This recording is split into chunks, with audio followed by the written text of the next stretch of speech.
Ito nga ho pala si Kuya Vicente ang umorder sa atin ng similya ng Banamay at sugpo. Dumating na nga ho tayo dito sa may Danga, San Miguel. At dideliver na nga ho natin ang ating Banamay. Ito ang size ng ating Banamay oh. Magagaspang. Yan po ang opo.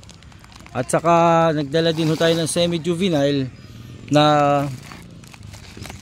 6 days old. Ang salinity po nito ay 3. Kaya po sanay na sa mababang tubig alat. Ayan na po ang ating size Ang ganda ho, ang gandang tingnan, uniform. At mayroong isang shooter.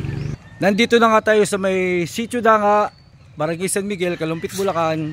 At magdi-deliver nga ho tayo ng similya ng sugpo at saka similya ng Banamay. Tabang din po ang tubig dito.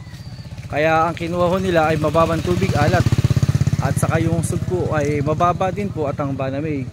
Dito nga ho pala sila maghuhulog sa lugar na ito. Ayan. Ayan po. May mga water lily, mga damo-damo.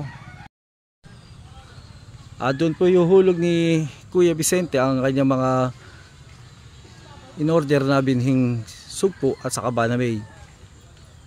At ayan marami siyang mga halaman na tumubo sa kanyang plaisdaan.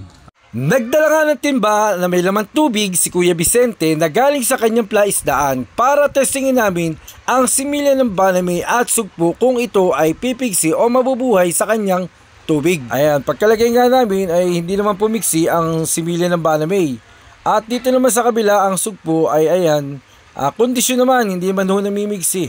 At nang matesting nga namin ang mga similya ay hinakot na nga ni Kuya Vicente ang mga Banamay at sugpo sa kanyang bangka para ihulog sa kanyang plaisdaan. At sa paghuhulog nga niya ay ikukondisyon pa niya ang mga similyang ito. Pakikipagsapalaran po ang paghuhulog ng mga kalakal na ito o yung mga similyang ito sapagkat mahirap pong buhayin. Sana po ay mabuhay po ang ating magandang similya na ito at umani na maganda ang ating mga buyer. Maraming salamat po sa pag-order ng similya ng sugpo at Banamay, Kuya Vicente. Thank you po. Ayan, thank you. Thank you.